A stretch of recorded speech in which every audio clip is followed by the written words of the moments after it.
our happiness and success family. This video is for anyone out there who finds themselves procrastinated, being easily distracted, not being able to focus on things that are important to them. Let's dive straight in. So number one, what we have to understand is that if there are distractions in front of you, like literally or metaphorically speaking, what's going to happen is you're constantly going to be testing yourself, and you're constantly giving you a chance to set up and install negative patterns.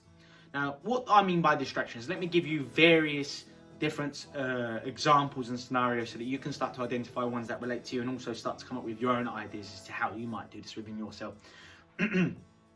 For example, if you are on the computer and you're working on an important project, a distraction would be to have your phone in front of you whilst you're working on this project, because when messages pop up and social media feeds pop up on your phone, you're going to constantly be distracted. So you're doing your work and you're getting distracted, you're doing your work and you're getting distracted, and then it becomes a pattern over time. That's one form of a distraction happening. If you're someone who wants to become healthier, more energetic, and to develop an even better physical shape, and you're constantly buying crisps, biscuits, cakes, pastries, breads, all these sorts of starchy carbs, refined and processed foods, and too much glucose and simple sugars and these sorts of things, and you've got it around you, you are more likely to eat them because you're seeing them. They are literally distractions in front of your eyes. It's very hard to navigate around these kind of distractions and problems. And in terms of mentally, we always set up distractions as well. Like, for example, and I find this quite a damaging, quite frightening statistic. They say that the average person loses focus between 6 to 10 times every single minute.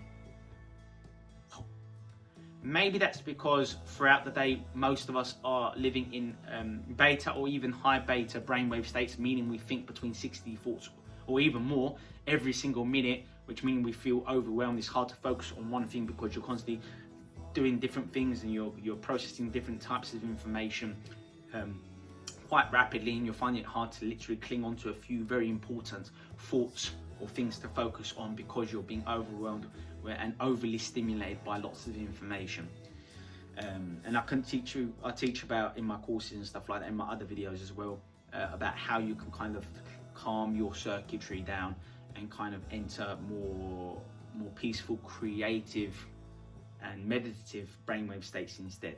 Anyway, so yes, we distract ourselves in many different ways. Yes, it's the form of self-sabotage and procrastination, but also what happens is it becomes routine, it becomes a habit. Have you ever like pulled out your phone and you were like, and you went into an app and you're like, why did I just do that? Why did I just pull out my phone and go on this app? I don't even need to check anything. I didn't even need to do anything. It's habit. You teach yourself to do certain behaviors. So like 95% of your perceptions, your beliefs, your behaviors, your emotions are subconscious programs, meaning you don't have to think consciously about executing them. Your body has learned to do it better than your mind. You just start living these things out without even questioning them. You go into automatic response, into a trance, if you will, different levels of trance, not just that trance mode, different levels of trances, okay? So yes, distractions are very deleterious, very detrimental, and we can condition ourselves to not allow ourselves to be distracted so easily, so rapidly as well. So there are so many different strategies to implement. Becoming more present, focus on being in the present moment, focus on your breathing as one of the main methods of becoming more present, calming down your mind, clearing your mind, focusing on, not allowing yourself to get caught up in your own creative, compulsive thinking. You're overly identifying with the egoic mind, for example, okay? There are so many different strategies. Experiencing flow, where there is no thoughts and it's all about creativity and just executing your skills. But obviously the challenge has to be of an appropriate level as well if you're going to be able to surmount those challenges and perform at one's best in all areas within life. Okay, so yes, the main thing I want you to glean from this video is the importance of being present, the importance of not allowing yourself to be distracted, the importance of being able to catch yourself making these mistakes, to be able to spot and identify your own patterns, which happens when you're consistently questioning what's going on in your mind, How are you feeling? You have to be honest with yourself if you're going to firstly be able to identify these patterns, these distractions, these forms of procrastination, and slowly begin to remove it over time. You need to question why they keep occurring. Are you working within your egoic mind? Are you setting yourself up for failure because you're coming from a source of lack? Because that's what happens when you get overly involved with your own identity within your conditioned consciousness. Instead, step back, be more self-loving, be more grateful, be more appreciative, calm your circuits, become more present, experience sensory data, the different senses, even more powerfully as a way of becoming more present if you find yourself kind of drifting away in your mind again and not being fully present in whatever you're doing. And yeah, these are just some of the key things that I wanted you to glean from, really. Is the importance of remaining focused, catching yourself distractions, not testing yourself if you don't have to. A lot of people think, well, if I have these different like short-term gratification methods, like having your phone out all the time or constantly looking to experience pleasure and distract yourself and these sort of things, if you're constantly finding yourself wanting to eat or go on your phone or just watch TV as a form of distraction and procrastination, or start an argument and get involved in some drama to change your state and to really distract you from doing something that you really need to do.